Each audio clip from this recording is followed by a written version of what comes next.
The rain poured mercilessly over the small, forgotten corner of the city, washing away footprints and dreams alike.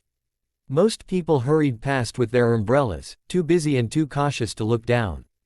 But Anna stopped. Her coat was soaked, her grocery bag was nearly tearing apart, yet her eyes locked onto the trembling boy curled up beside the dumpster.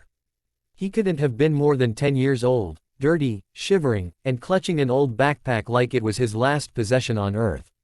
His face was pale, his lips blue from hunger. "Hey, are you okay?" Anna's voice was gentle, the kind that cut through fear. The boy didn't answer at first. His stomach growled louder than his words. Finally, he whispered, I'm just hungry, ma'am." Without hesitation, Anna opened her grocery bag. She pulled out bread, a sandwich, and a bottle of milk. "Here," she said softly. "Eat this." He stared at her in disbelief. You're giving me your food." She smiled, her eyes kind and warm. "Of course. Everyone deserves to eat." That night, under the flickering streetlight, Anna sat beside the boy as he devoured the food like he hadn't eaten in days. She learned his name, Ben. His mother had died, his father had left, and he'd been living on the streets for months. Before leaving, Anna took off her scarf and wrapped it gently around his neck. "If you ever get lost again, remember this, kindness is your compass," she told him softly. Ben looked up, his eyes shining with tears. "One day, I'll pay you back. I promise." Anna laughed softly, brushing his hair back. "You don't owe me anything, sweetheart. Just pass it on someday." And just like that, they parted, one heart lighter, one heart fuller. Years passed. The world changed. Anna grew older, her hair streaked with gray. She continued working at a small diner downtown, the kind of place where coffee cost $1 and kindness was served with every cup. She was known for her smile, her patience, her way of remembering everyone's favorite order. But behind that smile, life wasn't easy. Bills piled up, her health declined, and her small apartment grew colder each winter. Yet she never once complained. One cloudy morning, Anna unlocked the diner doors like always.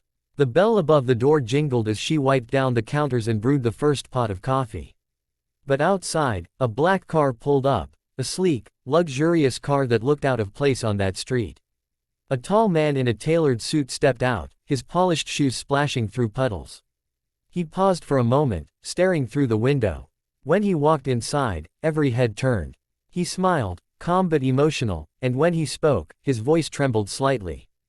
"Anna," he said quietly. She froze, the coffee pot still in her hand. Do I know you?" The man stepped closer, his eyes glistening. "You do. You gave me food once, a long time ago, when no one else would even look at me." Her mind raced back to a rainy night, a starving boy, and a shared meal beneath a flickering streetlight. Her lips parted in disbelief. "Ben." He nodded, tears finally spilling down his face. "I made it, Anna. I started a tech company, it grew faster than I could imagine. And I never forgot you. You saved my life when I had nothing."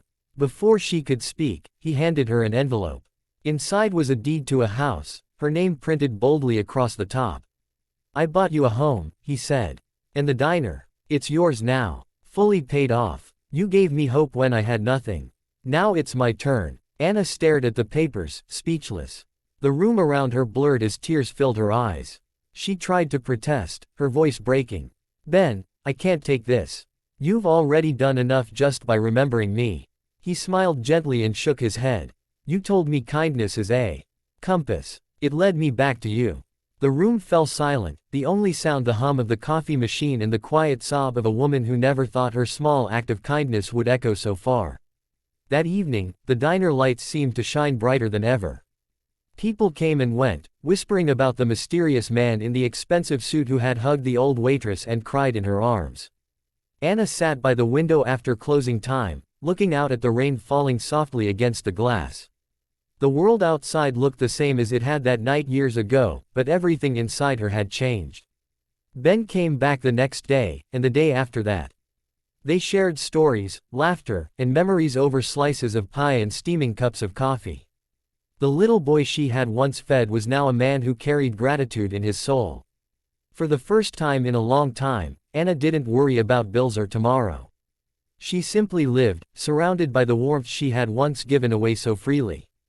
The rain fell again one evening, gentle and rhythmic, as Ben stood by the window beside her. "You know," he said softly, "you didn't just feed a hungry boy that night. You saved a life. Everything I am today started because of you." Anna smiled through tears. "No, Ben. You saved yourself. I just gave you a little push." Outside, the city lights blurred through the raindrops, glowing like stars on the pavement. Inside, the diner was quiet, peaceful, and full of unspoken gratitude. Two souls who had once met by chance were now bound forever by kindness and memory. A single act of compassion had changed both their lives forever. Sometimes, the smallest gestures, an extra sandwich, a warm scarf, a kind word, can echo through years, turning into miracles we never expect.